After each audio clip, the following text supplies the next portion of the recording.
Morning, you guys. The topic of today is Black girlfriend effect, Black wife effect, and it's about just what Black women. I feel like Black women put Black men on a pedestal, even when they date out or even when they're attracted to other men, because what they do is transform those men into almost like a diet Black man, if you know what I'm saying. Like, it's certain things that I find Black women seem to be attracted to that white T men do. It's the way they wear their hair, it's the way that they wear their facial hair, it's a lot of things. And I came to the conclusion that I'm not saying that there aren't any Black men that do that, like the Black men that want the white T girls that wear baby hair, but I don't feel like it's the same because they don't embody us. But I do feel like Black women kind of try to make these men embody like certain elements of Black men. And I was thinking about it, like, cause like I said, the way they wear their hair and things like that. Um, cause I was looking at this video, right, from this like young singer. Good morning, Jasmine. Of this, his name is like Jadon or something like that, and he's like a little young singer. I think he might. I don't even know if he's 20, but I like some of his little songs or whatever, right? And so he had posted this clip of his newest music video that's gonna come out. And he was all up in this girl's face. She wasn't Black or whatever, singing and stuff. And that hit me. It was like, wow, Black men really don't put, well, I mean, not that I already didn't know this, but Black men don't put Black women's beauty on a pedestal like that. Like, they easily put other races of women on a pedestal. That's why they make them their love interest in videos and things like that. Women that do not look like Black women, women that do not look like them, women that don't look like their mothers, their sisters, their aunts, whatever. And they still expect support from Black women and Black girls. That's what's even crazier about it. You expect the support from women that you purposely alienate. And it's very strange to me. Like, it just doesn't make sense to me at all. Like, I mean, well, no, let me not say that. It makes sense to me because I'm used to seeing, you know, Black men, young Black men, older Black men, just the whole community do this. But I still think it's disgusting nonetheless. And I was thinking, this like actually deep love for what is Black, I only think that is present in Black women, you know um and like I said, I think Travis Kelsey is a perfect example because Black women were going crazy over this man when he was getting the taper fades, you know what I'm saying, the edge ups. He was, cutting his facial hair in a way that typically Black men wear them, and talking in, I feel like, a tone of voice that Black men normally talk in. That's just my opinion. Y'all can agree or disagree. But I noticed Black women were going over crazy over Travis Kelsey at that point when he was trying to low key emulate elements of a Black man. And when you think about that, it's like, wow, like Black women really, really, even if they say like they don't want to talk to Black men, they're still looking for something of a Black man in other races of men. And I'll tell you, this is not an isolated incident because it is like 3 Asian men that are on TikTok that are popular amongst Black women. And they go put this deep voice on, and try to sound, and people, before people talk about you can't sound Black, you can. There are tones and inflections that you can to try to sound like that. So these Asian men are trying to sound like Black men. They got the clothes, the way they're wearing are like Black men, the way Black men dress. They got like the tattoos all up on their neck and arms and chest and all of that. And Black women are just going crazy. Oh, I need this. I need that. I need somebody like this. And I'm thinking, like, are you realizing that the only reason why you're attracted to this man is because he's emulating like Black men? And that isn't even really my issue. The issue is you're doing this, but Black men never do that for you. They want somebody that ain't like you at all. And that one-sided devotion, that one-sided love that Black women have is sad to me because it will never be reciprocated collectively. Now, of course, you can meet a black man that's on an individual basis that will love you and your blackness, and I'm not saying that that's not possible, but what I'm saying is collectively that doesn't occur. But black women seem to like really, really go crazy, man. Go crazy. But anyway, so that's what this is about. So I'll read the topics. Like I said, is black woman, black girlfriend, black wife effect, and why are black women looking for elements of black men inside of non-black men? Why are you looking for a white sea man or an Asian man to have a taper fade? Why are you looking for, a non-black man to wear a goatee and flavor savor the way that black men do it? Why are you looking for him to be tatted from head to toe and toe like this? Yeah, baby girl. Like, why are you looking for that, huh? Like, that's what I want to know. Because I honestly believe that if you're looking for the men that are not black that even do that type of thing, they're probably with you in they're probably their intentions of being with you are probably no good, because they have this whole race play thing going on, and what they presume that black women are going to want or desire, whatever the case may be. So yeah, I wanted to talk about that. um Black women trying to turn non-black men into black men. Like I said, Travis Kelsey's a perfect example. I think that black women have got to unpack that one-sided devotion of two black men and to the essence of them, because it is not reciprocated. It is not reciprocated. And as I said, when I saw the video of this music video of this young black boy, because I think he's like 19 or something like that, so I just call him a boy, but he's a young adult or a young male. But anywho, I was like, really, just it was blowing me how he didn't really have any black women and black girls in his videos, which was disturbing. Because it's this, like I said, this devotion is one-sided on the black woman's side alone.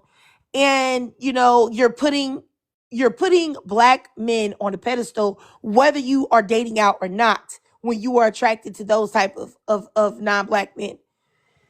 And like I said, and I don't believe in uplifting black men and doing things for them that that they would not do for you, because all it does is still create the entitlement that black men have. It also creates um the taking for granted of the black woman that black men have.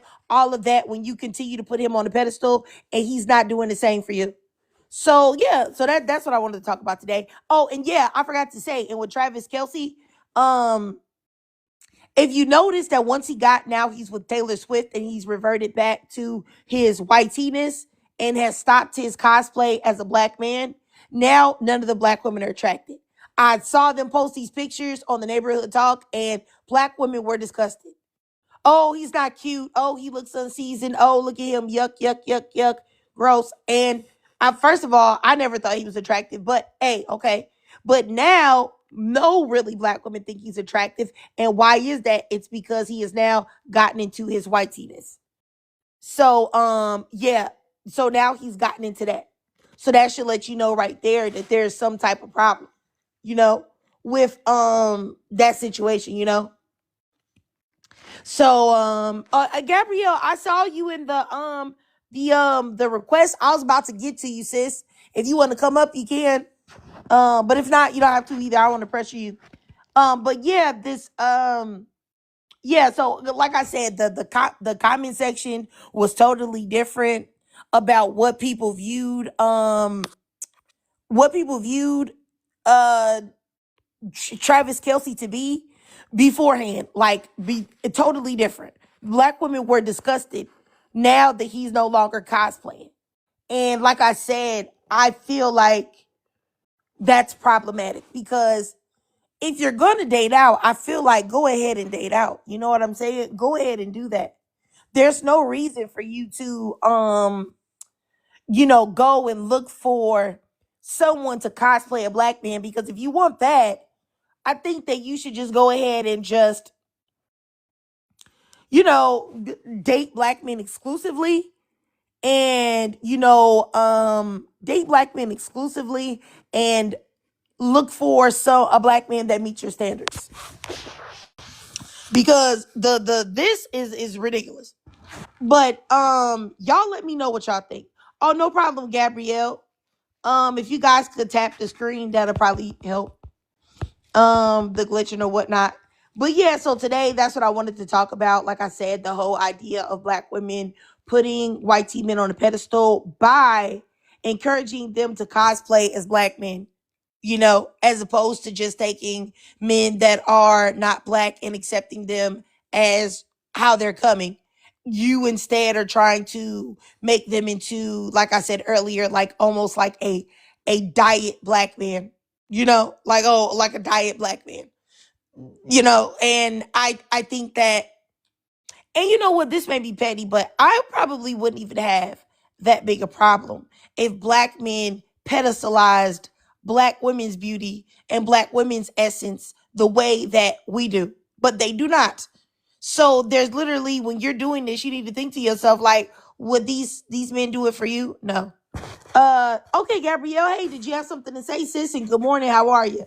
Yeah, good morning. I'm doing well. I actually agree with a lot of what you're saying, and I've definitely seen like on like or Twitter and TikTok, I have seen the black girlfriend or black wife effect thing that you were talking about. I mean, I do agree with you when you were saying that just if you're going to date someone, don't date them trying to change them. Like I don't know what the purpose of doing that. Like if you meet someone or you interact with someone and you are not, happy with the package that you're getting for whatever reason, why even entertain them? Like I don't, to me it just doesn't make any sense. As far as the photo goes, I mean I do think I don't know, is that like a not a life vest, but like the pedestrian, or I don't know what the people are called who, the people who like wave you to say like the cars can come along. Is that part of the uniform or? I mean, he's in the water, so maybe it's a life vest, girl. I don't know.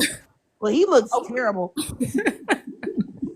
yeah, I don't, yeah, I don't know what that is. It just reminds me of like when there's like traffic and like you see the people telling the cars, oh, come on or stop like that. I don't even know what to call it. But yeah, I mean, I really do think like if you are going to date someone, just please date someone that you actually like and who actually likes you.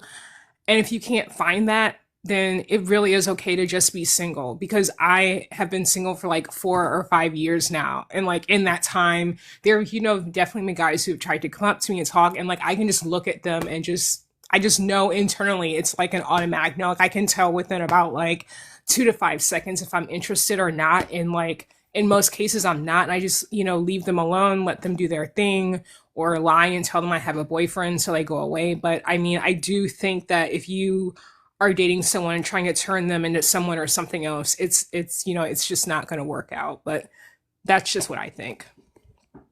All right, all right. I got you. I got you. I mean, I don't know if this is like a unpopular opinion, but I actually believe that the majority of black women are not attracted to the majority of white tea men. I believe that the white tea men that black women are attracted to are in the minority. And a lot of times when black women get with white tea men, because of that, they want to try to make fetch happen. And that's the reason why they start putting the black touch on them. Let me go ahead and change this up. Let me change how you wear your hair. Let me change how you wear your groom your facial hair. Let me change how you dress. Let me change, because the fundamental attraction is not there. And I really think that a lot of it has to do with that, because I think as black women, we can collectively say the collective of white tea men are not hitting on anything. I'm not saying that you can't find a white tea man that's attractive. You know what I'm saying? But I do believe that collectively black women are not attracted to those men physically. I'm not saying you can't date them and get to know them and become attracted to them on a different level, but I do think that there's something to why black women do this. Did you have something to say, Gabrielle?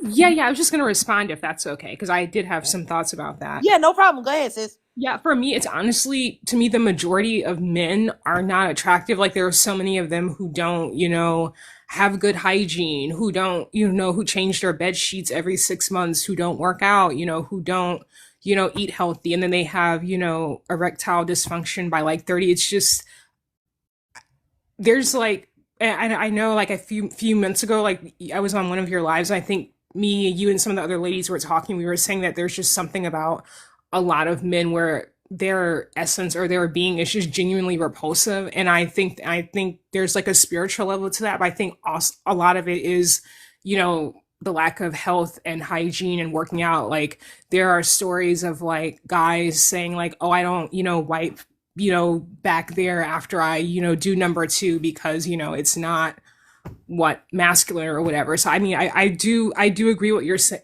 I do agree with what you're saying, but I also think that a lot of men in general, I'm sure you've probably seen it, but there's like this meme where it shows like a bunch of women and a bunch of men, and it has the arrows of all the women aiming for like the quote unquote top guy, but then the top guy is just someone who like showers and isn't a fascist or whatever, whereas like all the other guys have these major deficiencies to where they're just repulsive to women. I do believe that that is the case because I have seen not just men admitting this online, but so many women saying they have to teach their boyfriends to do things like shower or, I don't know, like change their underwear every day. It's just like when you have so many guys who are doing this, they're not going to be attractive. And like, for me, like, as someone who's been single for like 4 to 5 years at this point, like the last time I actually saw a guy that I was like physically attracted to and we like hung out and talked, it was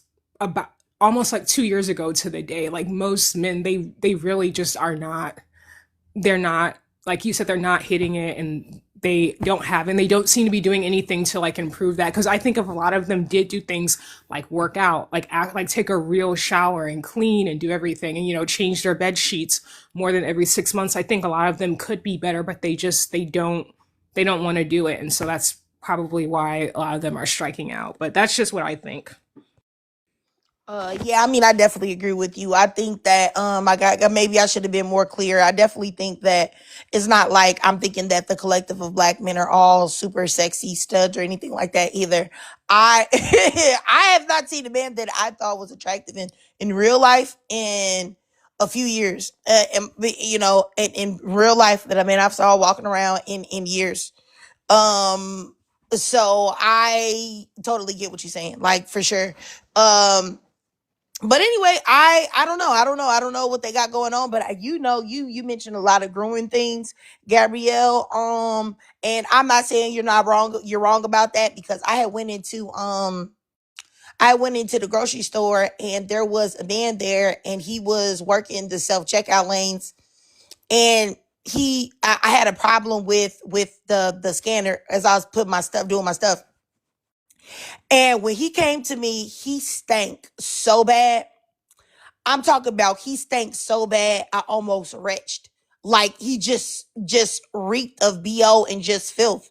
And he just over here working the self checkout around people, going around each person's like station, and I was flabbergasted. Like I mean, it was like so stinky that it like really took me aback. Like it was like that stinky. It wasn't like how you smell someone and they're just like they're a little bit stinky, or like I don't know if you've ever had like your maintenance person come in, your apartment, or you had a maintenance person come into your home and they've been working and doing calls all day, so they smell like a little sweaty.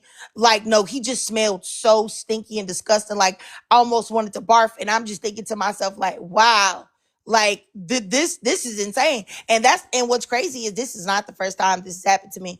I was in a grocery store before, and and I'm not even gonna say the race of the person because they have it's like a racial stereotype of being stinky, and I'm not gonna add to it, so I won't say, because it was actually two of them on two different occasions. They were trying to help me to see something and direct me to something, and they smelled so bad, like I literally had to like low key like hold my nose, like, and it's just like I'm just like, what is going on? Like, what is going on? Like here, like for real. But anyway, like I agree with the the grooming, but also I think their faces too. Like most men, I just look like ew, like people are having intercourse with you. You know what I'm saying? I just but I will say that I do think that for this isn't for all black women, of course.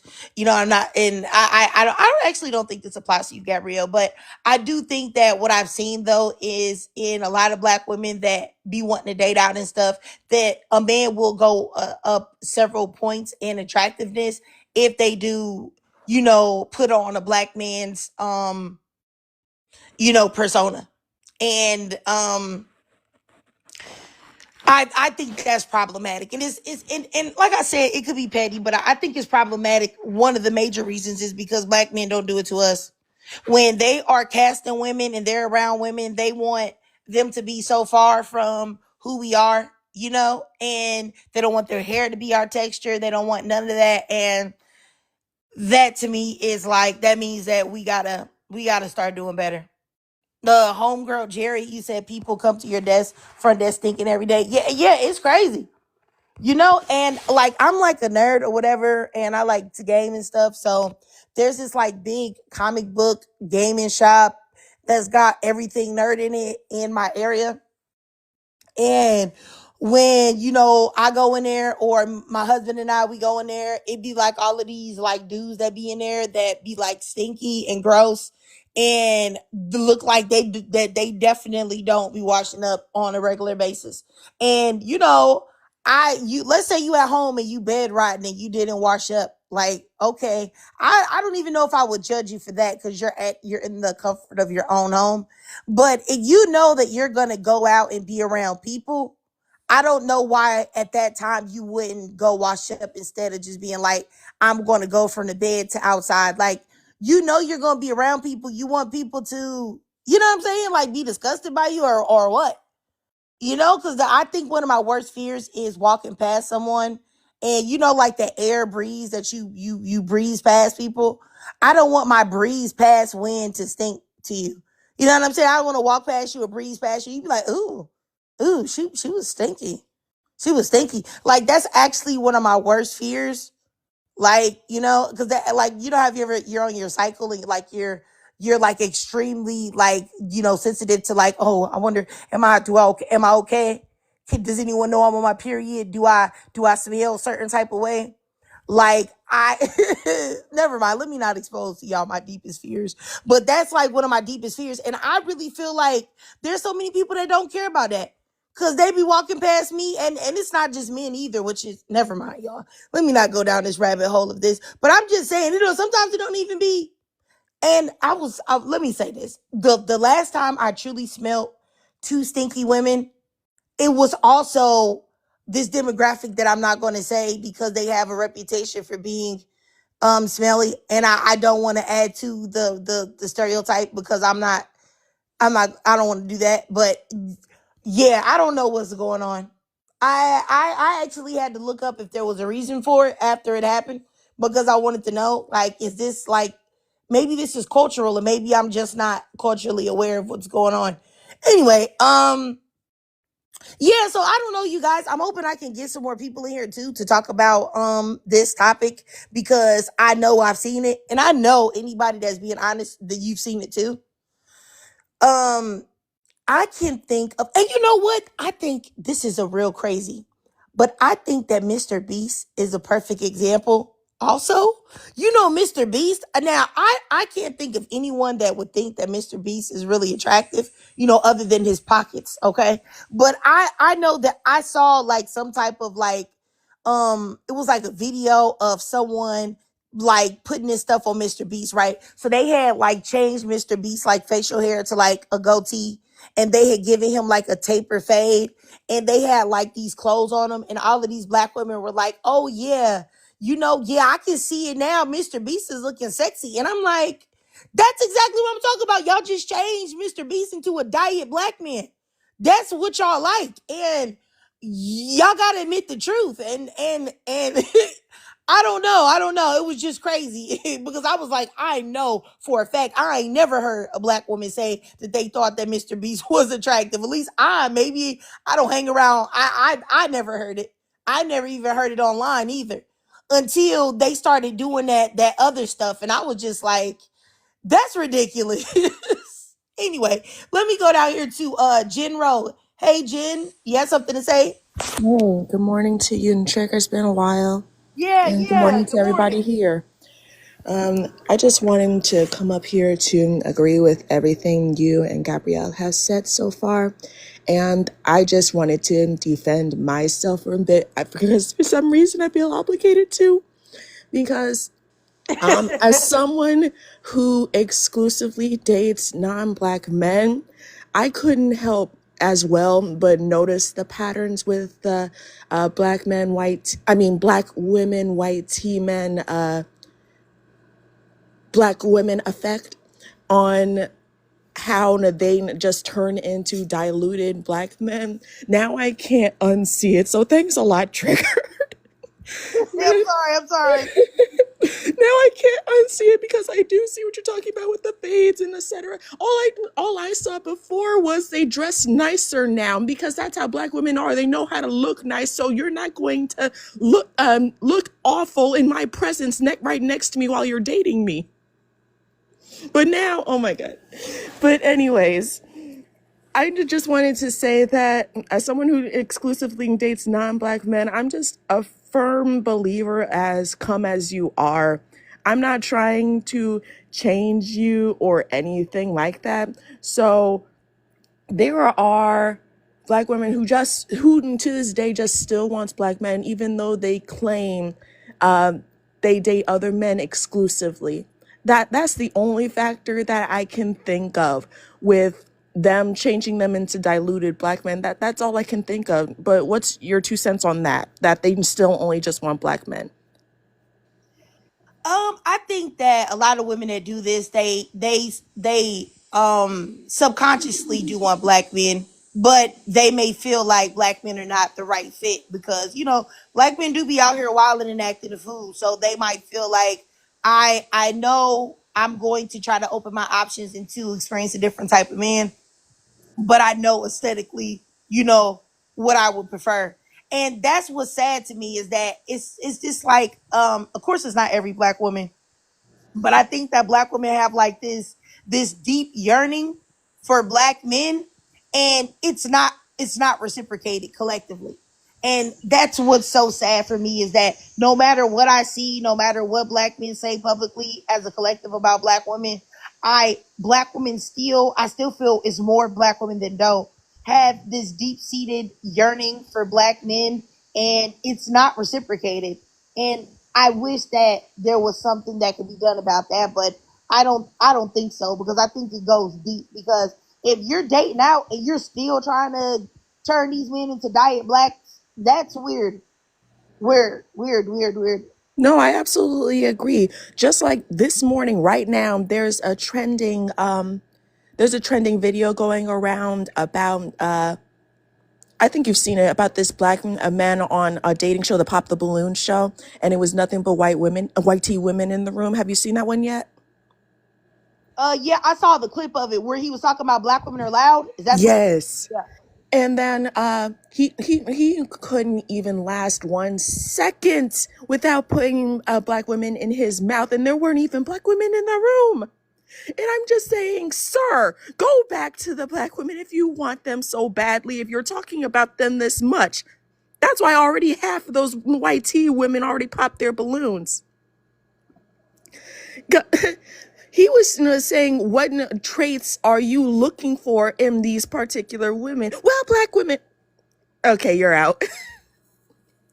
He couldn't even say one nice thing about these white teen women without degrading black women. And I say that because sometimes I do feel like it is reciprocated, only sometimes. That just like how black women still want black men in a sense whenever they divest with white tea men, it's no different from black men with white tea women because they're still trying to. I'm not even going to say dilute. What's the opposite of dilute? Increase the spice in these white tea women by making them look like black women. you see it yourself when having them in box braids, and like you said earlier with the swooped baby hairs and the dialect, they do the same thing. Yeah, and you know what? You made a good point because I have seen that happen. I have seen black men do that. I really have. Um, I guess also what I was trying to say is like, have you ever noticed like if you got like black rapper females black female rappers, they will put in like their love interests and things like that. Most of the time their love interests are black, and but then when you look on the other end, the other spectrum of like black male rappers, they have white tea Latinas and white tea, and women, period, or Asian women or other racially and No, no, no. That much I can see. Yes, it's not as much. That's what you're trying to say. It's not as much to a degree in comparison to black women. Yes. yeah. I just feel like black women kind of put like black men and their I don't know, for lack of a better word, their beauty, I guess, on a pedestal. And even if they're not aware that they're doing it in a way that black men do not reciprocate. And I just want black women to stop. I stop doing it because it's like almost like a thankless endeavor. Um, but yeah. Oh, let me get up here to Gabrielle real quick, General. I appreciate everything that you said, sis. All right. But it was nice talking to you, Trigger, and I hope to come up here again. Oh yeah, it's nice talking to you too. You can say if you want. Thank you. All right, all right. Let me go over here to Gabrielle because she said in the comments that she had something to say. Go ahead, Gabrielle. Yeah, I was just gonna ask, do you and I was just wondering, do you have any theories on like what the like I know you said like the yearning for BLK men and like the desire to like pedestalize them, but what is the like why or I'm trying to think of how to ask the question, like do you have any idea of like the psychology behind having that internally to such an extent, like even when you're dating someone else, you're trying to make them like or like almost like like you were saying like a diluted or watered down version, like what is the reason for that, like especially like you were saying with it not being reciprocated, like the pedestalization or like the internal yearning, like I don't get it like the reasoning for doing that, but maybe it could just be me. I mean, I'll say I think that it's like natural or to be attracted to your I don't want to say your own kind because that sounds like we're in we're in, Jim Crow times or something. So, but I think that it's natural to be attracted to people that look like you. And so I don't think there's anything wrong with it. I just think there's something wrong with it in because of the men that we have in our community. If I was white, I wouldn't think that there's anything wrong with it, provided I wasn't like, a member of the triple K or anything like that. I wouldn't think there was anything wrong with me being a white tea woman and preferring or finding white tea men attractive. But I think that and it being a black person in an environment where black women's beauty is minimized and put down in the gutter. I think doing it for black men to me is crazy. But I think that, it's got to be rooted in like just the way black women and black girls are indoctrinated, you know, um, to kind of put black men above all else. I think it's like a complicated thing, but I definitely think it has a lot to do with just the fact that black women always have seemed to prize like blackness themselves way more than black men have. They always put the community above themselves or before themselves. And I think that all of it's connected, in my opinion, though. And of course, Yeah, this isn't for every black woman, but. yeah, no, that makes sense. I was just wondering because, like, I was like talking to my aunt a while ago, and she told me. So my aunt, for context, she's like in her 70s, but she said like decades ago there was this like Hispanic doctor who was like really into her and wanted to date her, but she didn't want to date him because he was not BLK. And then she actually did end up marrying a BLK guy, but the marriage did not work out. And like I just asked her like why. I mean, I guess it doesn't matter because, like I said, this was like decades ago, like way before I was even born.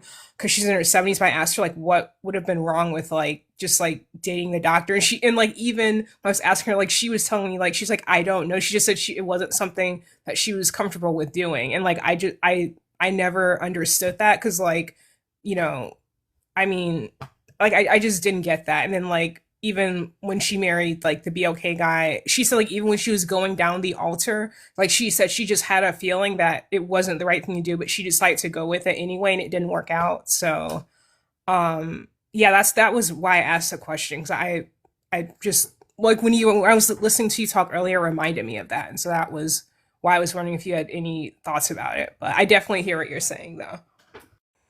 Yeah, I think that's sad about what you said about your aunt. I think that black women have this type of like internal loyalty to black men, and I think it's way more black women that may even want to admit it, but I think that it's there. And I don't believe it's reciprocated. Like I don't believe the collective of black men do it.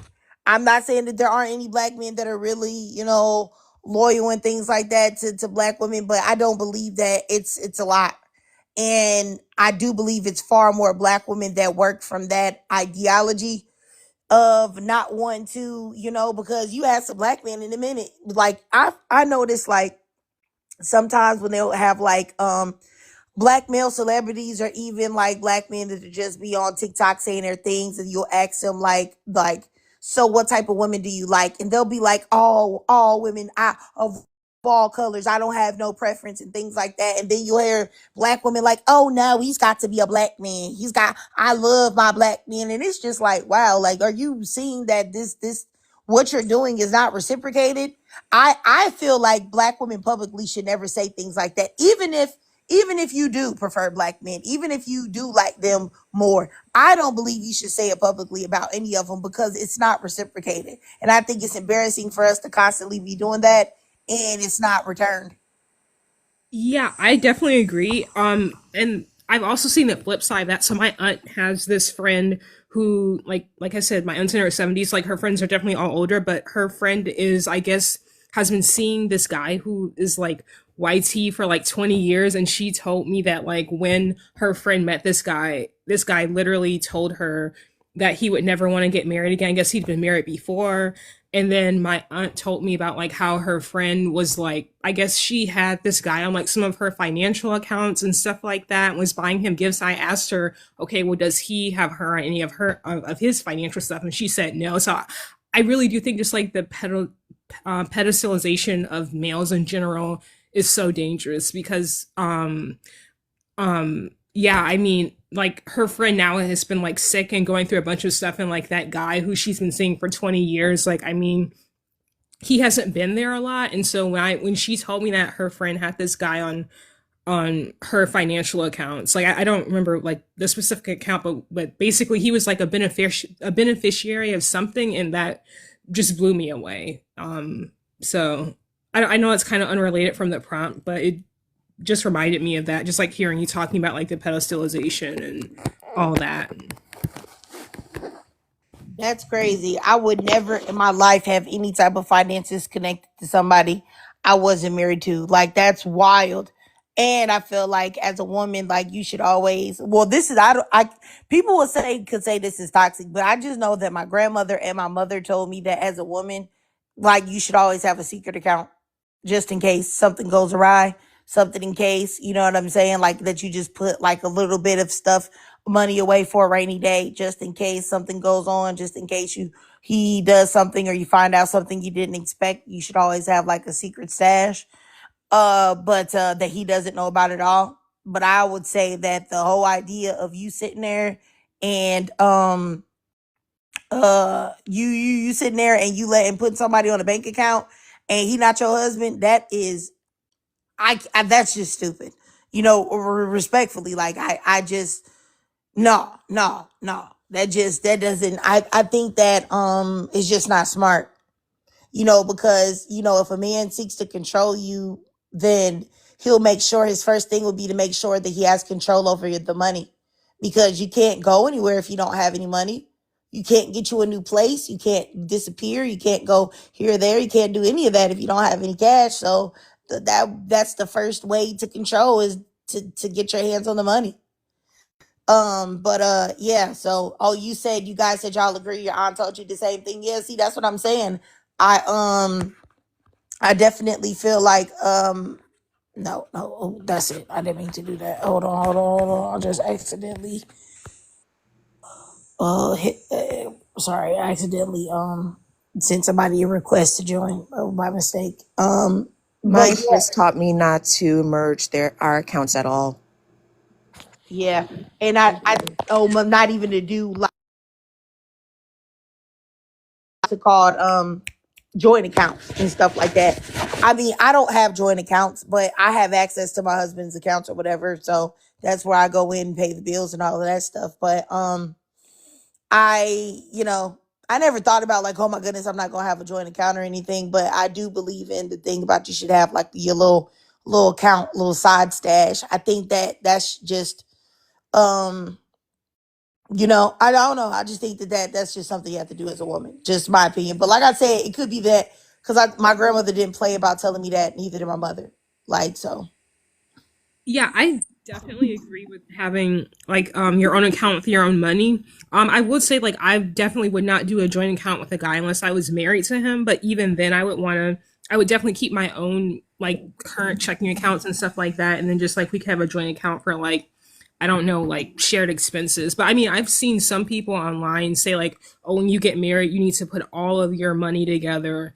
And there's just like no way I could do that. I mean, there's so many stories of, women doing that and then like the husband will like clean out the account right before a divorce and they don't, they just don't have any money and they can't do anything like you were saying. Like if you don't have cash and if a guy wants to be controlling, of course he's going to tell you, hey, let's pool all of our money together. I'm sure you've heard of like the Ramsey network, like they cover like finances and stuff like that. And No, I haven't. Go ahead and tell me, Oh, Gabrielle. oh no no. Oh no no. Okay, so like they cover like finances, like saving for a house. Like they're like very, focused on like the finances of, and I was like following them for tips, but I actually unfollowed a lot of their pages on Instagram because I kept seeing them post stuff like, oh, like when you get married, you need to pool all of your money, or they would say there's no his money or her money, it's our money. And there would be people in the comments constantly telling them that like that can be really bad when women do. And there were even women saying like I've been in a previous relationship where it was abusive and he cleaned out the bank account and I would keep seeing like the Ramsey network constantly post stuff about like just pooling all of your money together. Like they made it seem like if you're not pooling all of your money together with your husband, then that can cause problems. And yeah, I definitely, think it's so important to always have, like you were saying, like a bank account where only you can touch it just in case. Yeah, I mean, I definitely agree. I've heard some horror stories too about okay, so I'm gonna tell y'all this story. This was when I was like I think I was like maybe 20, 21, something like this. But this lady at my congregation or whatever, her husband had left her. And now keep in mind, they both worked full time. Okay? Both of them worked full time, 8-hour plus days. They had a joint bank account. Uh, her husband was cheating on her. She did not know. She was not aware. He ended up meeting some lady at the job, like that was like his assistant or something like that, and ended up becoming like extremely enamored with this lady. And apparently she was putting it on him. So what he did was he took out, I think it was like, and this, keep in mind, this was like 20 years ago, all right? So he took out like $20,000 out of their shared bank account to buy this woman that he was having an affair with a brand new car straight off the lot. And I will never forget it because I remember what car it was. They don't make them anymore, but it was a drop top Chrysler Sebring, if I'm not mistaken. If y'all don't know what a Chrysler Sebring is, because they don't make those anymore, it was kind of like it's rounded, but it would give you like I guess something to compare it to nowadays would be like a Dodge Charger.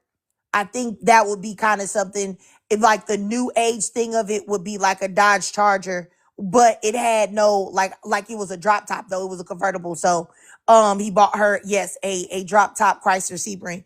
Okay, yeah, okay, Coach C, you know what I'm talking about? Yeah. He bought her one of those. And she was devastated because he took all their money to buy this lady a car. And it was also her money that she had worked for too. He also left her. He did get divorced from her and he did marry this new woman. But yeah, crazy, crazy, crazy, crazy. And I just, that to me, I remember hearing about that. Like I said, I was like 20 or something back then. And I was like, I tell myself then, I said I would never in my life let a man have access to every dime I got. And if I'm working hard, that money finna go somewhere else. If I ever had a joint account, it would be just like Gabrielle was talking about, shared expenses. That's it. Like all the rest of my money, like my 401k money, or your name's not gonna be on it or whatnot. I don't even know if that's possible actually. My any of the extra money that I'm trying to save to get something, all of that is going to be in a separate account, period. Because that's just not, you not about to play with me like that. Because I feel like I would have to be in the jail. Because I probably have to go on and pull out the blick on you. Because what are you doing? Why would you do that to me? Why would you do that to me? Why would you buy this woman a car with my hard-earned money? Like, that's just so crazy to me. Like, and I remember it was like a big deal back in our congregation back then, because he was like a person that like preached, you know what I'm saying, on on the stage and whatnot, because we use certain different words. Like we don't use back when I was in, I don't know what I'm talking about, I haven't did that, involved in that for like 10 years now, or over 10. No, I would say like more like 15. So yeah, anywho, so I'm talking about weed, but I'll just say that back then the words that other people use for like church and things, like church, that word wasn't used. Pastor, reverend, pulpit, all of those words were not used. So if y'all want to know, like, that's the reason why I'm saying like stage instead of like pulpit or something like that.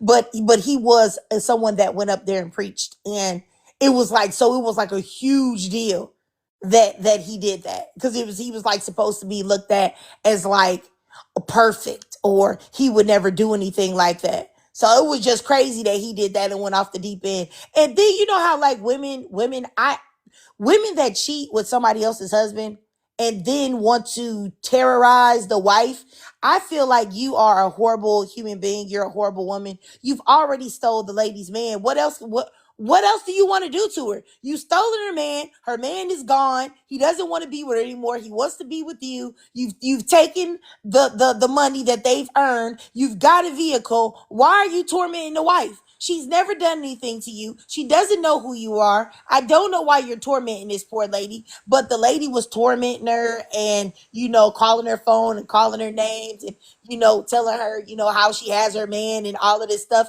And it's just like, why are you doing this to the wife? Like, what has she done to you? Like, why are you doing that? I never understood that. I never understood why women do that. They You still have just something to prove. Oh, did you have something to say, Jen? No, yeah, no, I just said they still have something to prove. That's all. And that there's probably like trouble in paradise, and now they're trying to prove themselves that, hey, I'm still better than you. That's the first thought that popped into my head, that they still have something to prove to the now ex-wife. That's just so sad. Like, it's just so sad. I just feel like you're just a terrible woman to put somebody through that, and then to just keep on, keeping on. Cause it's just like, but I guess you're right though. Probably she has something to prove, but it's just like, baby girl, you already improved it. You stole my man. You stole my income, and this is like, and it's crazy because every now and again, when I like in the congregation that I was in, these things would happen. I remember it was another big scenario where it was another man that was, preaching or whatever. It was a woman, right? She was married to him. She allowed her best friend to come move in because her best friend was about to be homeless. She had lost her job and everything. So she told her, hey, you can come stay with us. She was like, well, I don't have a job. She said, well, how about this? You can be our housekeeper. I'll pay you a fair wage because they had some money. So she said, oh, and I'll pay you a fair wage, and you can just stay here and do that until you get your money together and then you leave. This woman said, okay, moved into their house and stole this woman's husband. And I really don't want to say stole because it's not like it has to be with your consent. It's not like the person really stole you for real. But, you can, I feel like, go after somebody, which could lead somebody down the road. But it's still their fault, though. So I'm not trying to take it away from accountability for either party. But anyway, she ended up being with this her best friend's husband. Same difference happened. She took the man or whatever, and the husband ended up kicking the wife out. I don't know how that ended up happening, but once again, this was like 20 years ago. So she ended up going out. She tried to still stay in our congregation at the time, but it was hard for her because her husband and the new wife was there. They had gotten in trouble though. They had gotten disciplined by the congregation, but they were still going and attending. It's just that nobody could speak to them because they were in trouble for what they had done. But the ex-wife was very upset because she felt like that there wasn't enough done to her husband and the new wife. So she ended up not being part of the congregation anymore, and everybody demonized her and stuff like that. And I remember, like I said, I was like, when that happened, I think I was like maybe 19. I was either 19 or like 21 or something like that. And I remember just in my young mind thinking like, this isn't right. This isn't right. I don't understand how she's being demonized. I was thinking to myself, like, I don't even feel like I would want to go to the congregation anymore and be around all of these people as they're watching like my humiliation and shame of what has occurred. And then I have to see these two goofies sitting here, and coming back to the congregation like they're godly when they're nothing but. It was like real wild. Even back then when I was in the cult before I had the chance to get out, I always felt like something wasn't right, something wasn't right with them, and it didn't sit well with my spirit. But because I was like, me personally, I think I was like a third or third generation in the cult, that it was just like I just had to push down my critical thinking skills, because the cult is like critical thinking skills are frowned upon. So you making your own decisions or you coming to your own conclusions is frowned upon. You're supposed to be looking at the collective. It's almost like have you ever seen like Star Trek or other different science fiction movies where they talk about like a hive mind, where the mind thinks group wise or collectively, everyone thinks the same thoughts. That's kind of like how it was then. Like you have to if you have any type of individual thoughts, you're going to get in trouble, or there's also like an environment of people snitching on each other. I remember I had a male friend, and he was like, it was strictly platonic. We had been cool since kids. So I remember I was in my early 20s too. I had told him about a dream that I had. It was like a very intense actual dream. And I told him about it, right? Because we were friends and we talked about a whole lot of different things. He had told me things that he had told me a lot of things too that were deeply personal. So I thought like we were really, really good friends. So I told him about this, right? Do you know that he told the brothers at our congregation about the dream that I had? And they said that they wanted to talk to me to find out if I was still a virgin and I had not had intercourse yet.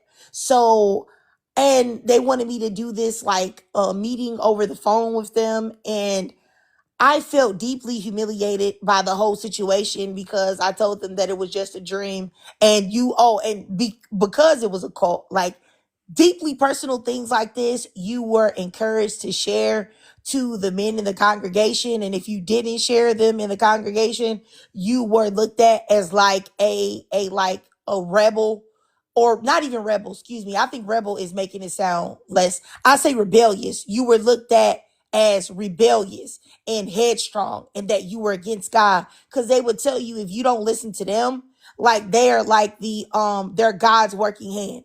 So God is using them, and them alone.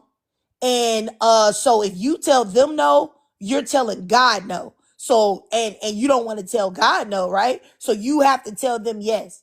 So anyway, this whole thing happened. This was this whole big thing where I had to humiliate myself and tell them about all of these thoughts that I was having, which were actually normal for a person that's in their, late teens or early 20s. Because like I said, I can't remember if I was 19 to 21. You're, that you are a virgin, because I was a virgin. You are not doing anything. Of course, you're gonna have sexual feelings and sexual thoughts and stuff like that. But I remember after everything happened, I was like deeply humiliated. People were looking at me differently, because a lot of times they would tell you that these meetings were secret and private, but for some reason they would end up being spread around the congregation. And I remember I had called the guy friend that I'm talking about, and I told him, I said, why would you do that? Why would you tell them what I told you? You've told me so many things that if I told on you, you would get in trouble for. But I never did that to you. I never. He was black, okay? He was a black, young black man, just like me. I guess we could consider ourselves even young black adults or whatever.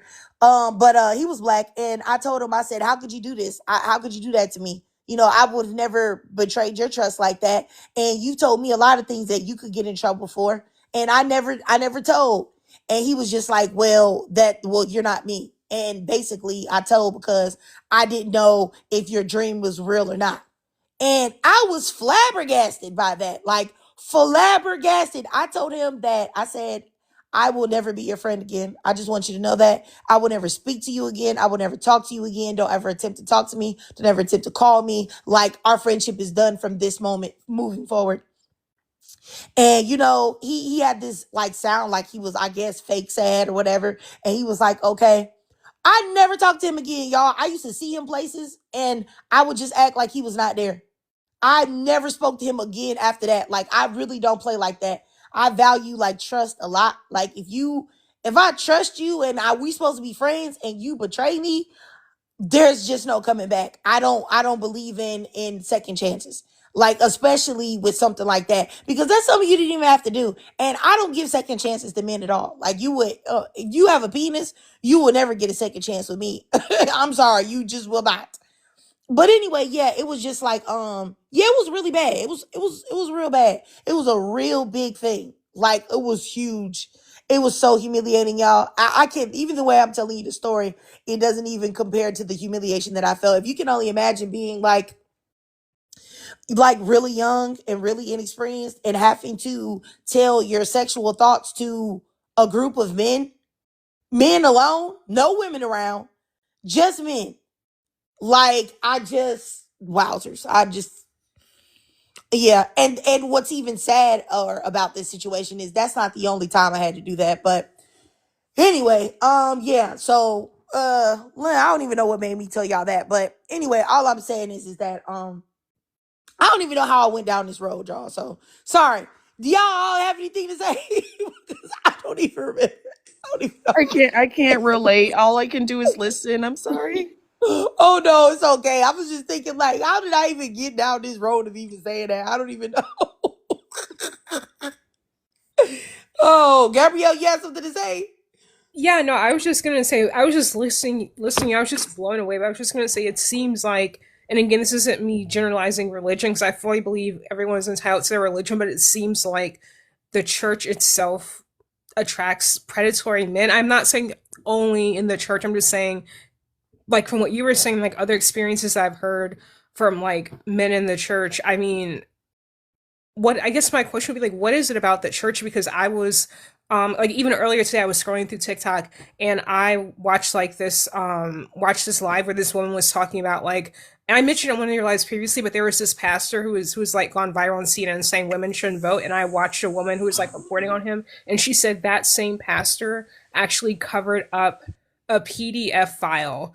Like this PDF file was convicted for what he did and was sentenced to life in prison, and somehow he got out like a year after being convicted because this pastor, the same pastor who was on CNN, Doug Wilson, saying women shouldn't vote, he wrote a letter, got this PDF file guy out of prison, and then sanctioned a marriage between this PDF file and a woman who was in the church. And then that PDF file and that woman ended up having a kid together, and the PDF file uh, did you know what to literally his biological child that he had with the woman that he victimized, that the pastor whose marriage the pastor sanctioned.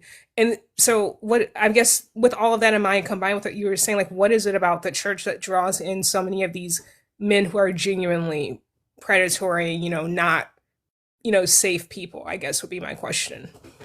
Uh, I'll say that I think that because I can't speak for anybody else, right? I do believe that there's a creator, and I do believe there's a higher power that exists. I do believe in God. And I think that there are people that know that people that believe in God normally have a very, they're very convicted about that belief in God. Like there are people that have been unalived to because they've refused to take back their belief in God, And if you're willing to unalive for something, then you know that that's a very strong belief system that you have. So I believe that because of that, that attracts men that are predatory because they want to use that deep belief that people have in God to manipulate them to get them to do things that they shouldn't be doing or to get them to be silenced. And some people get easily manipulated through that. And I think that because of that belief system, that attracts bad people. And so by and large, God and religion and things get a bad rap. But if anybody knows anything about like religion, it already said that the majority of people that you come across in religion are going to be false. They're going to be false prophets, false believers, false all of that. They're not going to be involved for the right reasons. The majority are going to be involved for the wrong reasons. So that's another reason why you see the majority of people that are doing these things it's a lot that's bad. Is because the majority is going to be bad. That's what's supposed to happen. But I do believe that these men see women or children and they want to do the right thing by God, and these men try to weasel in some way and try to link themselves up with God and the belief system to get people to feel like they're supposed to listen to them too. Like they're almost on the same level as God. And that's all disgusting and terrible. But I do believe that that's exactly what happens. Because like I said, in the cult that I was in, that's what they tell you. They say, if you don't listen to them, you're not listening to God. So now you're preying on people's belief systems and God and them not want to, So I think that's got a lot to do with it because, men are always trying to find some type of way to prey on someone and victimize somebody, which is why 99.1% of all forcible rape is committed by men because they have a problem with control and also preying on people. And so they want to find the easiest ways that they can go about preying on somebody. And what easier way to get somebody to do something that you want them to do if they think that God is telling them that it's okay or this acceptable or God's telling them to be silent or whatever. It's just them manipulating and using God to their own ends, which, that's disgusting. I feel like when you do things like that, something horrible is going to happen to you in this life or the next, but that's just my opinion. But yeah, I think that's what it is. But I think PhD Kimmy has something to say too. Go ahead, sis. Oh, Triggered. Hi, Hey. Pamela. I had to hop on because this is actually my PhD topic. So I look at Black women in the church and how they're treated and how even tech plays a part in it. And the amount of things that I've seen is disgusting. Even me personally that I've experienced, like Triggered, I'm so sorry you had to go through that because they definitely wanted you in that meeting for their own sexual gratification, to say that. Because why didn't you have like a female counselor that was there? And they used to do that at my old church as well. It's basically a cult too. Like the women would be gossiped about, like, oh, you're wearing this skirt, you can't wear this, you can't hug guys, you need to do a side hug because your breasts are too big. It was crazy. And you'd have all these guys who were adulterers, who were cheating on their wives, mistreating them, yet the focus would be on the women. And like there was a certain time, trigger warning, where I spoke to my pastor about being essayed, and he told me, oh, you're gonna be damaged, if you keep going for all these guys, because what kind of husband wants like a damaged woman like that?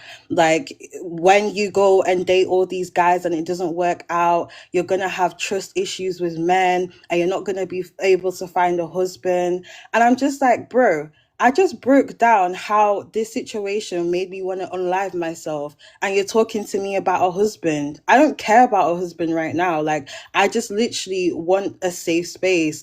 And it's never going to be a safe space for Black women. With the amount of research that I've done, I'm one of the first in my field in the UK because no one cares. And it's like, even the amount of money the Black women pump into the church, this is on a global level. This is not just the UK. It's astronomical. The amount of labor that's done in the church, I'm pretty sure in the cult as well. It was the Black women who were running the Sunday schools. It was the Black women who were doing all the informal pastoral care. It was the Black women who were building the community, but it was the Black men in these leadership positions being predatory and using their power to abuse their congregation. Yeah, that's it. And I think even it links back to the prompt, how a lot of men will use women for whatever they're worth, and people think it's just in a romantic setting. No, as a Black woman, is every single part of your life, from your family to your friends to your work to your church, your hobbies. Like this doesn't stop. You can't turn it off. Sorry, I had to unmute myself. Yeah, I'm so sorry that you experienced that, PhD, Kimmy. I really am. And I do understand exactly what you're talking about. And I agree with everything that you said for sure.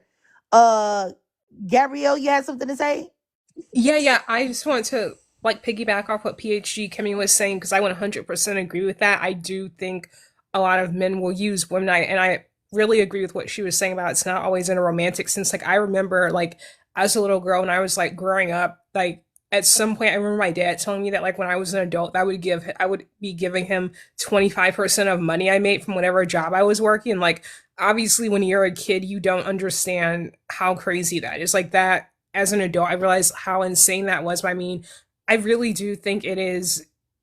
I really do think there are a lot of men who use women in the way that she was describing. I just want to say I'm really sorry about your pastor saying that to you because that just blew me away when I heard that. It's like, but again, that's what I was saying earlier about I do think a lot of predatory men gravitate towards the church, but that is really unfortunate that he said that to you, and I'm sorry to hear that. I totally get what you're saying. I really do. I and unfortunately, I really, if we want to be honest about it, I don't think that that's going to change because you have so many women that are like completely brainwashed and don't even think critically about these type of men that are, predatory and using God as like a front for their depravity. And I'm not saying that there aren't any men that are, really, into God. They really, their heart is in the right place, because I've met men that are, you know what I'm saying? But I will say that just one second, you guys. Hold on. I'm sorry.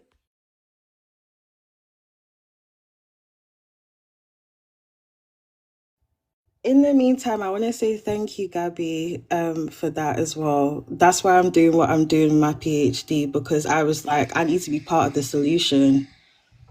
Yeah, no, it's amazing that you're like focused on your studies and your PhD and that like you didn't let that pastor, like get you down. Like that is such an insane thing to say. Like, I mean, and it's scary because I'm sure that pastor was like preaching every Sunday and had all these people in his congregation like looking up to him and like thinking that he is someone who they should be getting advice from. Like, but I'm so glad that you're like doing your thing and like just crushing it. I think that's amazing.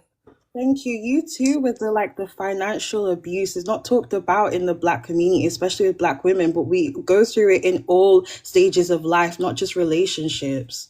Yeah, it's insane. Like my dad actually like had CPS called on him like twice for like a bunch of stuff and like there was a point where like he got like arrested and like my aunt had to come pick me up and like take me away from him and I stopped living with him after that. But yeah, like him's like imagine you're like a grown man in your like 40s and you're telling your daughter, "Oh, when you grow up, you're going to give me 25% of your money." Like obviously that never happened, but it was insane to for him to even be thinking that, let alone saying that. And I'm sorry, girl. Sorry, you guys. I had got a text. But yeah, what I was saying is that I do believe that men will continue to do this just because there are, women that believe that, you know, they may be listening to these men,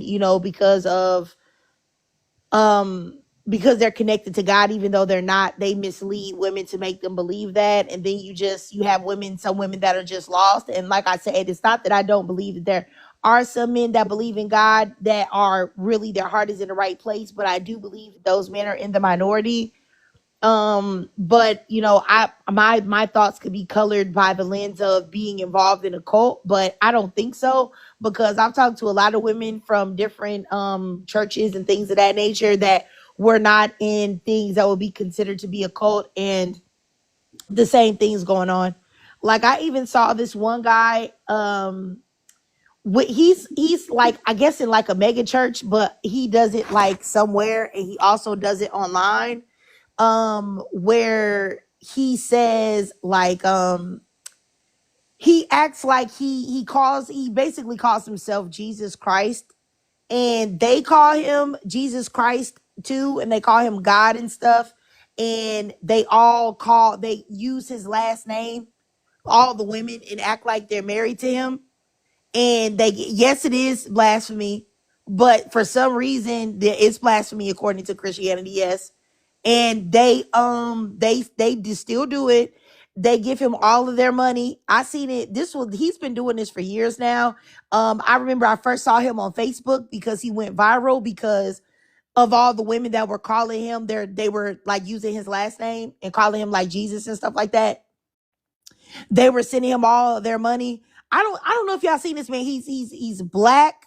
Now he's black and lives here in America, but I think he may be African, of African descent. He has like very light hazel eyes, and he wears his hair in strange ways. Like he'll have like kinky twist in. Do y'all remember kinky twist? Y'all know, they're kind of, where are people calling them like something different now, but like kinky twist, where they do like, they add like the little Marley hair and then they twist it up.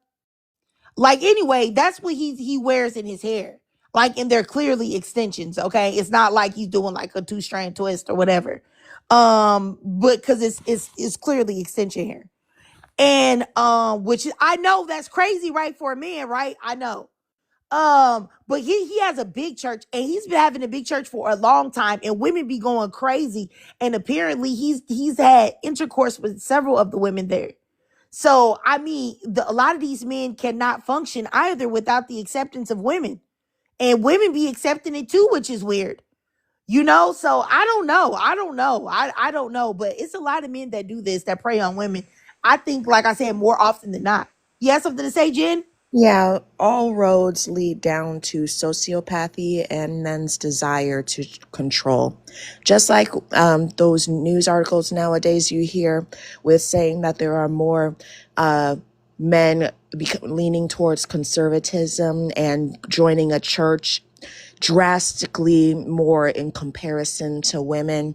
That's because they feel like they're losing control and they want it back.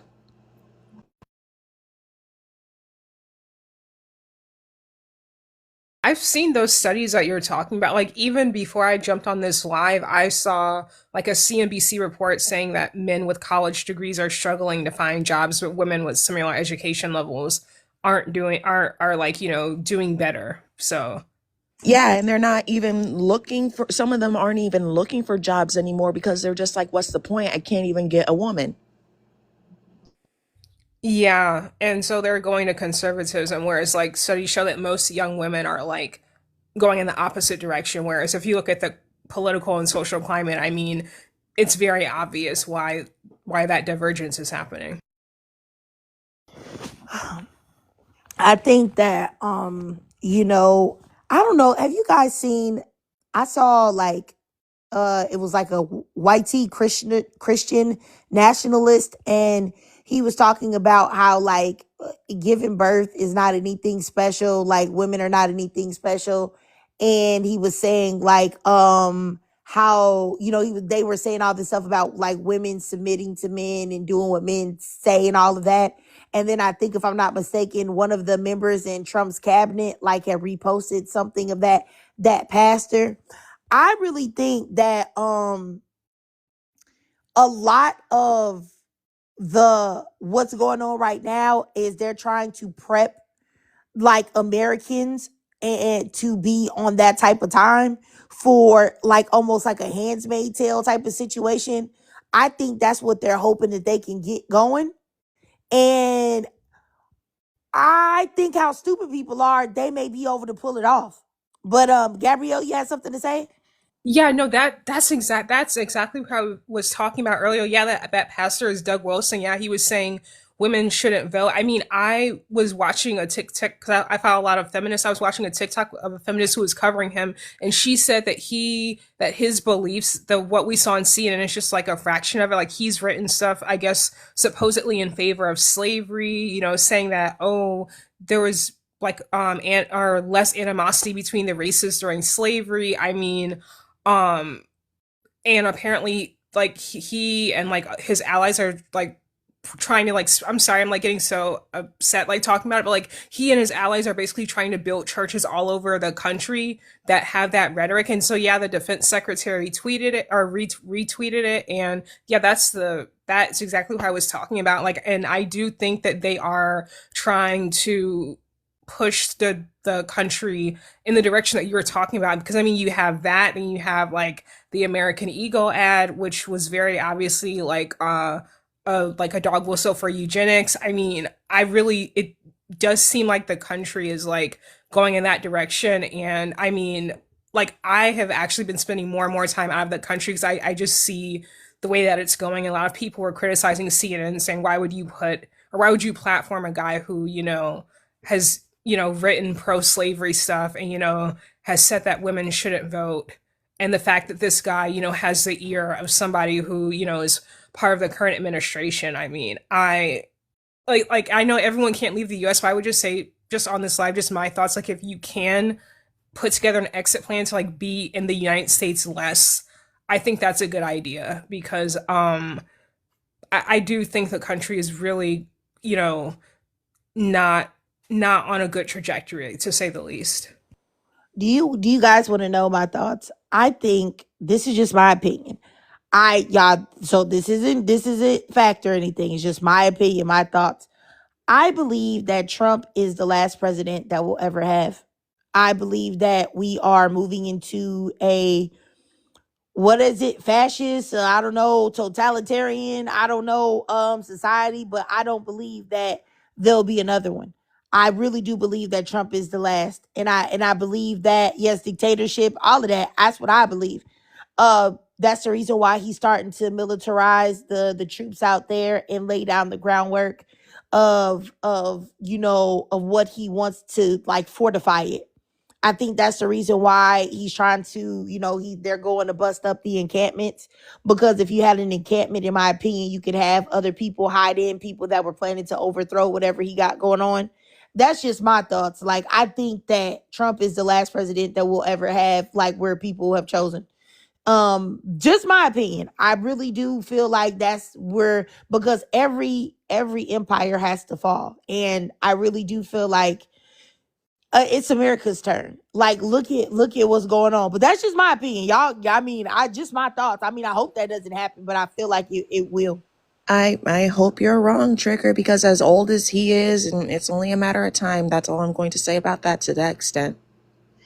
But to go off with what you're saying with them Handmaid Tale, I've watched, I think, the entire season and half of the second season, and I just wanted to say that they were trying to show that it didn't happen overnight. It happened over the span of just a couple of years. Like in the first episode, the main character, for example, all she was doing was jogging with her friend, just enjoying her, just another day, another dollar. And then out of nowhere, the Coffina guy was just saying, I'm not serving you dressed like that. All they were wearing was their track outfits and their sports bras and everything. And they were so confused by what transpired after that. And the flashback was cut off after that. But then after that, everybody was trying to run to escape to Canada.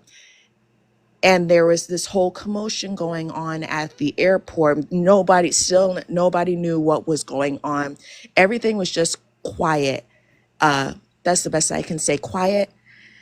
And they were just trying to silently separate the women from the men, and separating the women who could give birth from the women who couldn't, by asking inappropriate questions like, just like, for example, this Lay's baby, Alba Quata couple, who was the one who gave birth. And they separated them from that, and just all of it just started going to hell after that, just in that way, over the span of a few years. Yeah, I like just want to say kudos to you for watching that series, because like I do not think I could make it through even like 2 episodes. Like I just feel like I would just be internally crashing out so much. Like I just wouldn't even mentally be able to deal with it. But I do agree with what you're saying. Like if there's going to be like a fall, I don't think it's going to happen like overnight. Like that's why this year I've been seriously like thinking, okay, like researching places where like Americans can stay long term without a visa, looking at different countries that, have different visa options. Cause I do think that, like, I've seen a lot of people warning that a lot of stuff that the administration is currently doing, like, it is very much giving Handmaid's Tale. Like, some of the comments mentioned, like when like Trump was mentioning, oh, we're gonna charge 14-year-olds as adults, but it's like if you're gonna do that, then that opens the door to 14-year-olds being lowering the age of consent, which is obviously a terrible idea. Like I think you're right that if it does fall, like it's gonna fall over time. Like it's not like we're gonna wake up tomorrow and there's gonna be like military in the street. But I do think that by the time it gets to a point where like everyone's trying to flee, it's gonna be too late. Like for me, like in like this December, I will be leaving the United States for like 7 months straight. And then like in mid-July, kind of reevaluating like what I want to do. Do I want to come back for a little bit? Do I want to, leave again? Like I on my phone literally have a list of countries, the visa processes, there's like 2 countries where like they will let American citizens stay for up to a year with no visa. But yeah, I mean, I do think what we're seeing now, like this really is the time to like really start looking at like if you want to leave the country, like figuring out how you're going to do that logistically, what stuff you might need for a visa, because it's really not looking good. And yeah, I do hope that this is not our last president, but at this point I'm not holding my breath on anything. Yeah, I mean, y'all, I just feel like now, do I think that it's gonna happen like today? No. But I do think in a couple years, yeah, I think that we're in trouble. I think that we're in big, big trouble. Me and my husband were talking about it, and I told him like when everything was going on, I was like, if he's able to get back into office, yeah, there's gonna be a huge problem, and I believe it's gonna be the end of like how we know it. They're already laying the groundwork. And even with like AI, a set to on track to erase the majority of jobs, in by I think they said by like 2027, which I truly do believe that that is going to happen as well.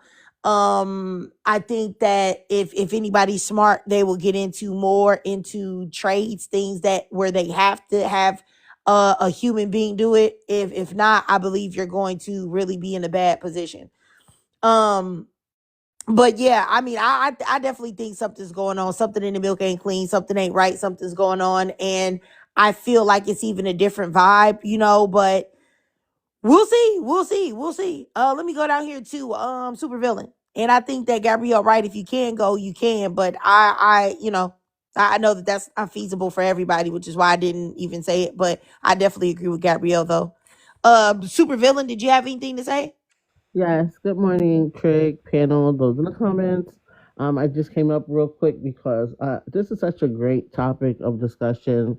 I can't be too vocal today, unfortunately, because I'm doing something, but I had to run up here and say, and I don't know if it was discussed, and I know we're talking about Handmaid's Tale, the dramatization, the TV show, which I did end up watching the full series. But I want to remind you, it can happen because it already has happened. They did do forced birth here in America. Remember, we have breeding farms. I think some of the largest were in North Carolina. That's why till today there is such a high number of interbred relationships in the North Carolina region of America.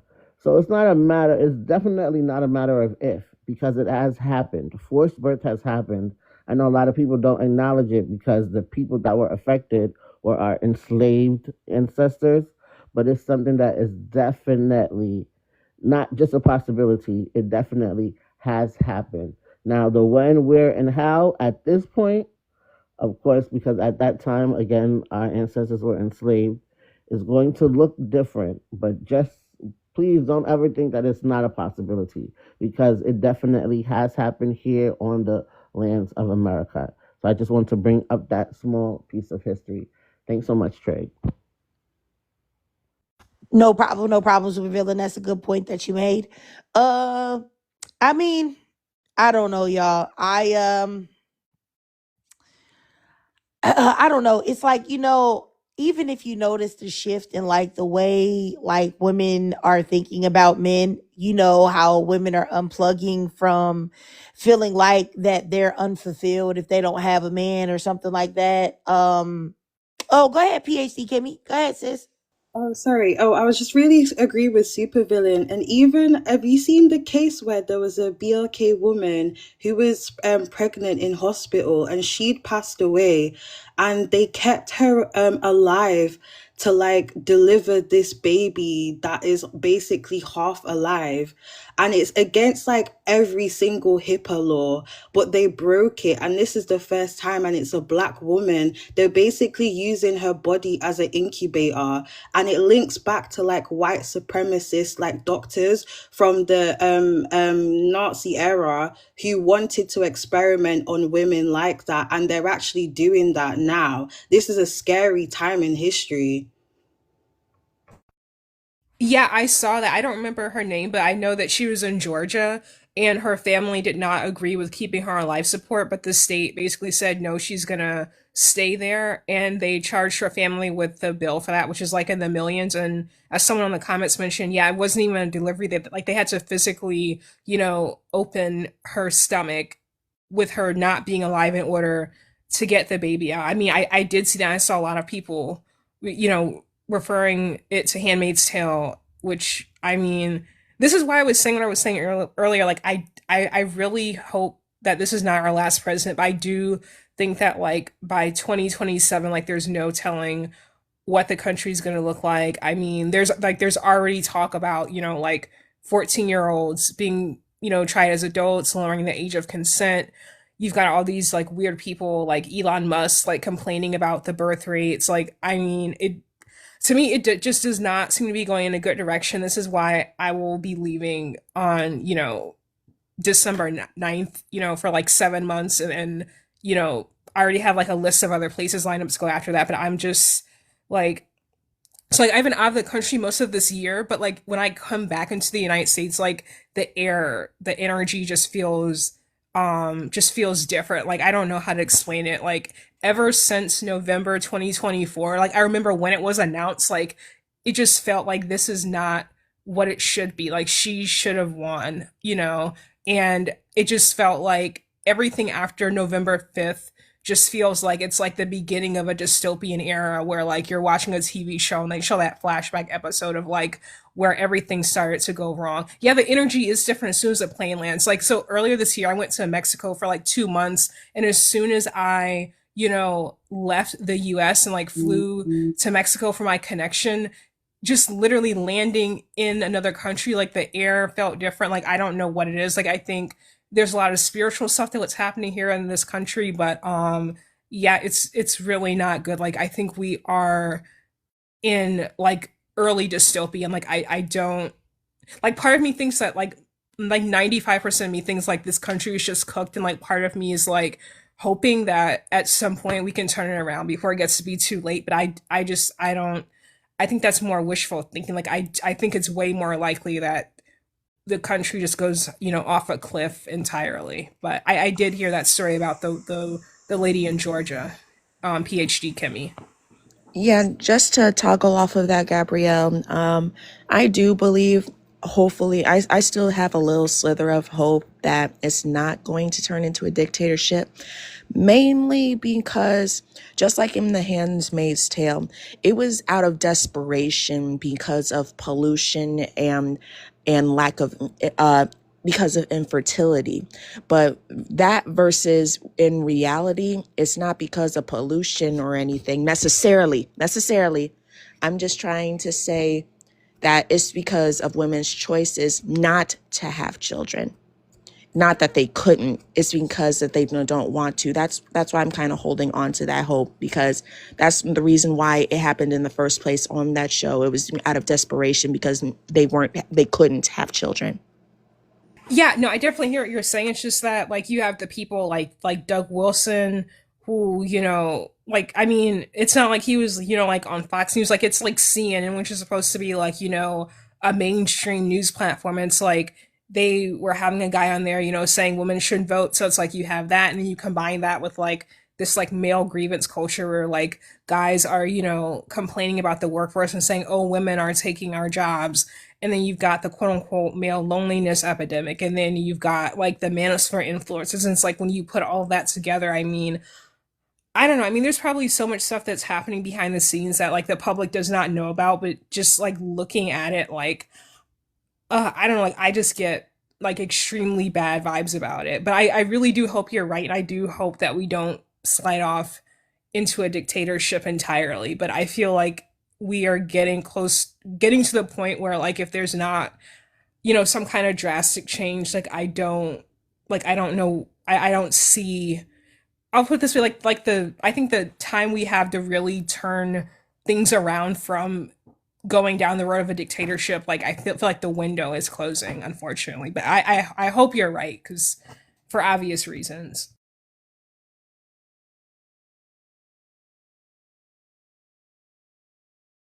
Quickly add to that really quickly. You said that I don't think they'll do it out of desperation, but I think that they're the most desperate right now, especially in America. With the BOR, you know what I mean, the law being passed as well, and also like the decline in birth rates, women are deciding to not have children anymore. Like women are actually discentering men. We're not like our grandmothers, because it's a different generation, and a lot of men are stressed out. I think that's why there's been a rise in red pill, because it's been a backlash to women gaining agency, which is something that really scares me, because The Handmaid's Tale was a book written, it was like a few years ago now, and the author said everything in the book is real. It's taken from real life events that happen to women like all over the world.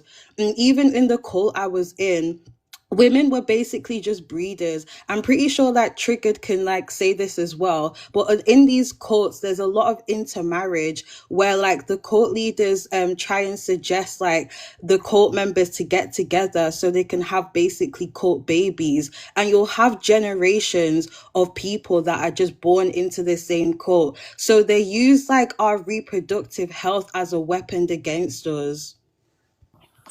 I Yeah, hear what you're saying. I'll say, in mine, I'm sorry, you guys, because I had to leave. I had to go upstairs for a second, but for me, you were not allowed to talk to, date anybody that wasn't already in the cult. So if you messed around and you got married to somebody outside of the cult, you would get in big trouble. You were only supposed to date, marry, pursue anybody that was in the cult. And the problem is that there weren't that many men. You know, of course, it was always more women than men.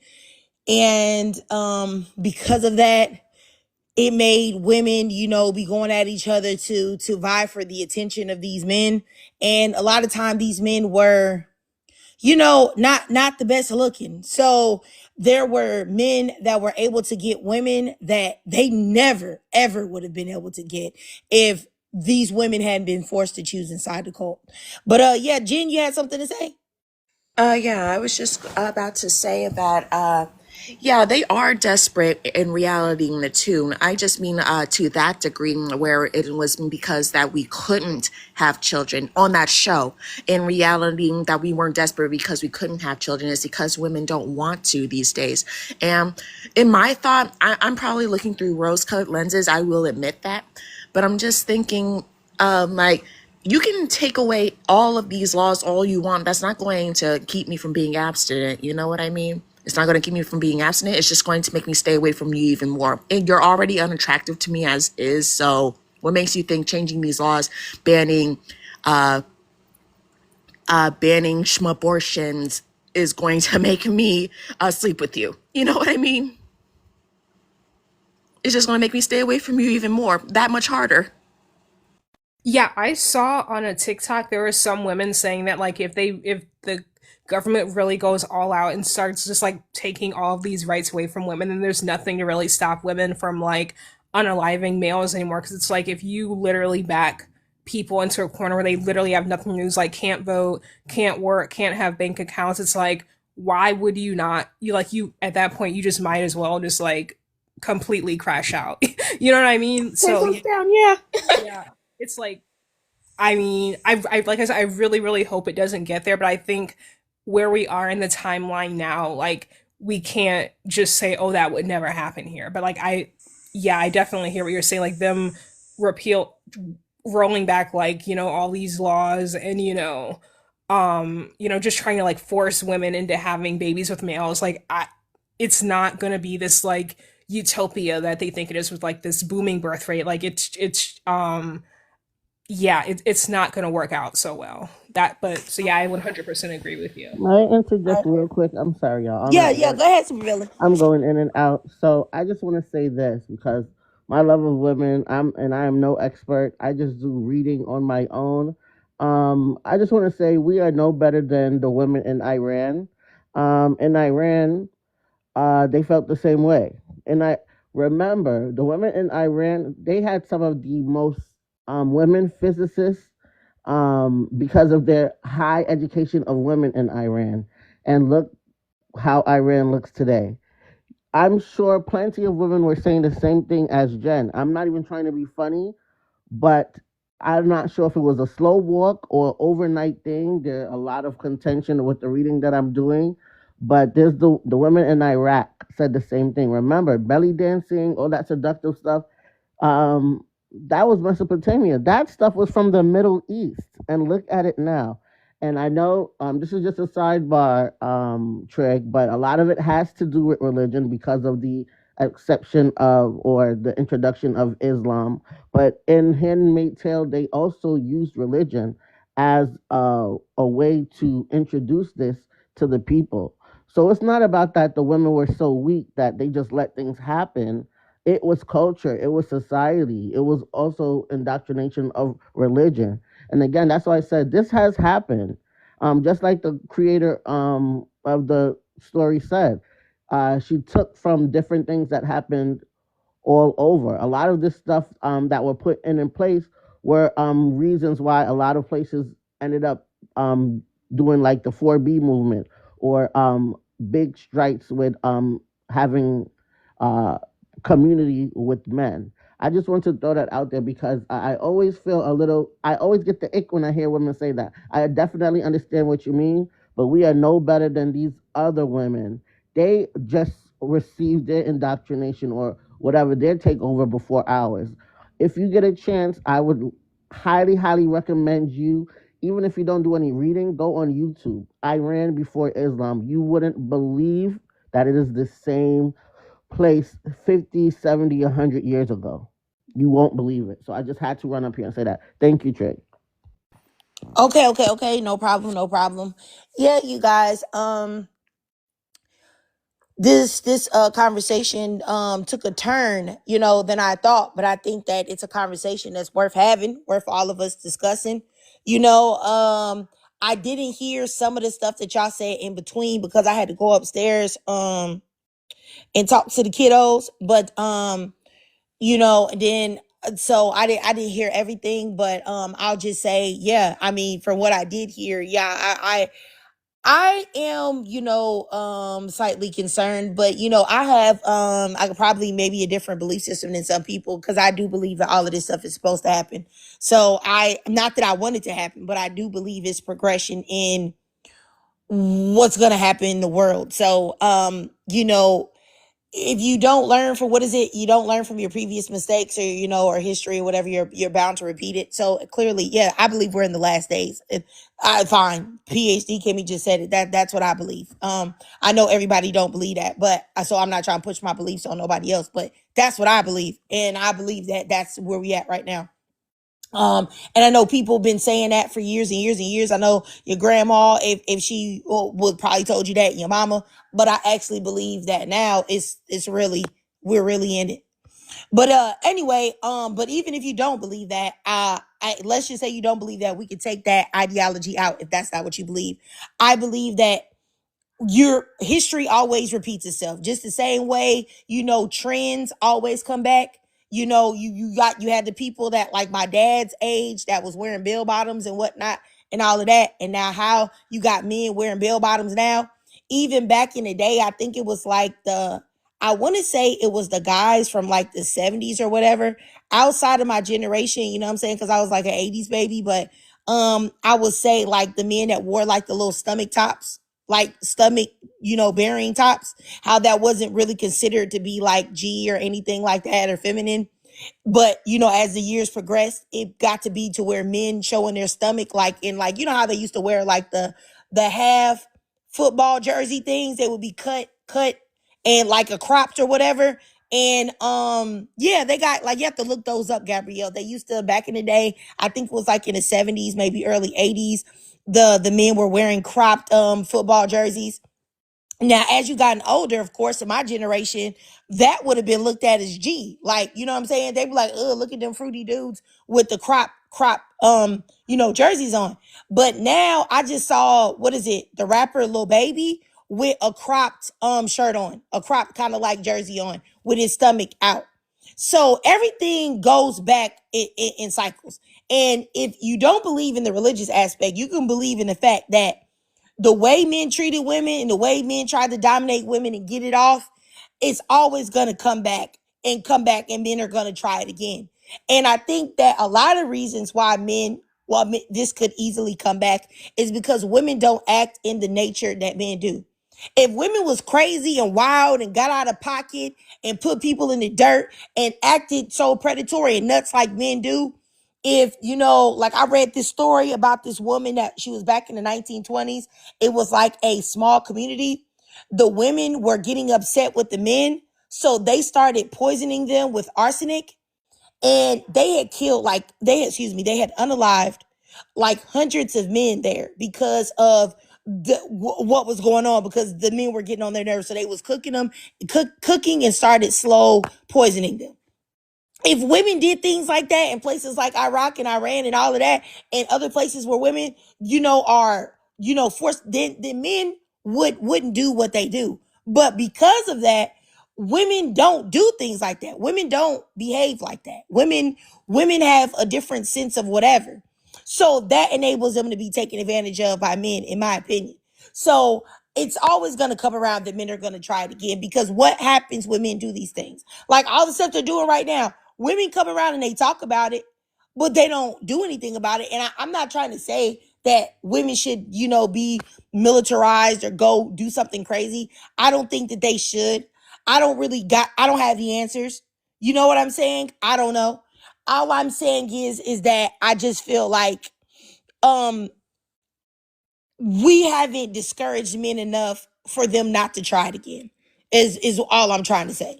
And then not to mention with the added thing of that there are some women that are weirdos that actually enjoy being treated as less than or being treated as subservient, which is strange, So I don't know. I don't know. Let's see here. Halama says, have you ladies heard of jobs? Have you heard of jobs? Halama, why are you here? Like, we having a conversation and you talking about where's your job at? Why you somewhere typing sassily in my comment section instead of working or building something? Think about that. And this is my job, number one. And my other job is pegging your daddy. So tell him to pick up his phone because I've been calling him. He been asking about his next appointment. Okay, so that's my other job, pegging your nasty daddy. All right, get out of here. Let me block you. You don't have no money more than nobody. Okay, nobody. Let me just block you. Goodbye. Go ahead, Gabrielle.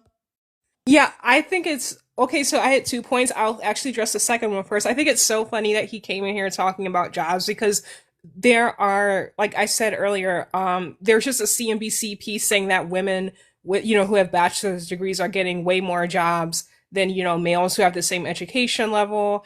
And there are like literally males in that video saying, oh, I've sent out 500 applications, but I can't find anything. There was another guy saying, oh, it's really, emotionally demoralizing. And like, as I was watching that video, like, I was just looking at those guys and just thinking that they are just literally like 2 months away from going down like the incel red pill pipeline if they aren't there already. So that is why I had to say that guy. But then to your point earlier about like the women like not basically doing enough to discourage, I do think that if it gets to a point where, like women can't work, like can't vote, like I do think we are going to see more of those like unalivings that you were mentioning, because at that point it really will be to a point where like there's like no reason to not go there. Like if these people like the Doug Wilsons, like all of these like Christian nationalists get what they want, like they literally want a world where women literally just serve men and pop out babies. And it's like, if something like that happens, like the only options will basically be like live your life decades in misery or like unalive, your abuser. And, the latter will be more preferable to the former. Like I really hope it doesn't get to that point, but like I said, I think the window to steer the ship in a different direction is drastically closing. I mean, like I have been online and seeing men say that, oh, because, because of like, oh, because women have more jobs or because women have, or like becoming homeowners at a higher rate, like that women are basically quote unquote taking like the spots that men are supposed to have. And I don't see, their rhetoric really changing because, like with artificial intelligence, like you were mentioning earlier, that is wiping out like they say it's going to wipe out some of like white collar jobs, which I don't doubt, but it is, wiping out a lot of like the traditionally, blue collared, more male coded jobs like manufacturing and stuff like that. And even CNBC was talking about that. So it's like, I mean, I don't know. This is why I said I just think if you can, if it's feasible, I do think now is the time to seriously be looking at an exit plan if you can, because I get that everyone can't do that. Like make sure your passport is good for like at least through 2028, because I just think it's good to have those contingencies, in place. Yeah, I do. Thana said women are going to be forced to be more radical. Yeah, I definitely believe that. And I definitely believe that because of everything we've been talking about in the live, like this is all the more reason to not even deal with men who have a hint of misogyny, because there's so many stories of like women getting bamboozled by men who like lied about voting for Trump, or who like make jokes about like women not being in the workforce. I mean, I don't know. Like it'll be what it'll be, but I do hope it doesn't go in the direction that, it seems to be going right now. All right, you guys. I gotta end the live, you guys. But I'm gonna let everybody else. I'll let General and PhD Kimmy speak before I get out of here. I gotta do something, you guys. Go ahead, Jen. Sorry. I was just going to say that this is just natural selection fully rebooting itself back to where it was originally where it was supposed to be. You see in the animal world where it's men who are it's the male species that are trying to impress the female species, which is why they're more exotic looking than the female ones. It's because are the ones who need to reproduce, and now because human men are trying to so hard to keep the patriarchy up and trying to have women chase after them, they don't know what to do with themselves now that Mother Nature is resetting its course with trying to get men to change themselves into making them the chasers again. Basically, they're trying to make Mother Nature is trying to make them do better, trying to get to women, but they refuse to do that because they're so comfortable in what everything was for thousands of years now, and now they're just at a loss. That's all I was going to say. All right. I got you, Jen. All right, appreciate you. Let me go down here to PhD Kimmy. Oh, I was just going to agree with Gab. I really enjoyed this live, and it's refreshing to talk about how these things affect Black women outside of relationships, because a lot of people think that, colorism is just about who you're dating, and all this violence and all of that is just about domestic violence. No, it's in every aspect of your life. And I love how you've explained about like your cult upbringing, because there's so many people, like including me, that relate to you. So I'm just so proud of everything that you're doing. Same with the girls in the panel. All right, thank you so much, Kimmy. All right, you guys. I'm sorry to end it real quick. But y'all got to do something. I'll be back. I don't know if I'll come back today, but if I do come back today, or even I'll come back tomorrow, I think the next topic will be like, with this whole Chris Brown Breezy Bowl situation, I have seen so many Black women talking about how much they love Chris Brown and arguing with other women about this man. I just want to know what hold he has on women and why. And I'm not even here to tell you that you can't listen to his music in your car or anything like that. That's up to you. But the public uplifting and romanticizing of this man and making it seem like it was just Rihanna. Like, I saw a woman call Rihanna the B word and say that, that B got what she was asking for. She started it, he finished it. And why are we mad about that? As if he didn't do this to other women. Like, I don't know. I just really want to talk about it and talk about like what's wrong with women and their, loving abusive men, while probably not wanting to be abused themselves. Yes, and of course he's a colorist as well, Keisha. I don't know what's going on. And I'm gonna tell you right now, Keisha, you couldn't tell that Chris Brown is a colorist because I can't tell you how many dark-skinned Black women love him, argue about him, will tear you up in defense of this man, knowing that he wouldn't spit on them if they were on fire. It's really crazy. Like, I don't get it. I don't understand it. But anyway, yeah. So that'll be the next topic, y'all. All right, I'll see y'all later. Love y'all, and I hope y'all have a great rest of y'all day. You too. Bye. Bye.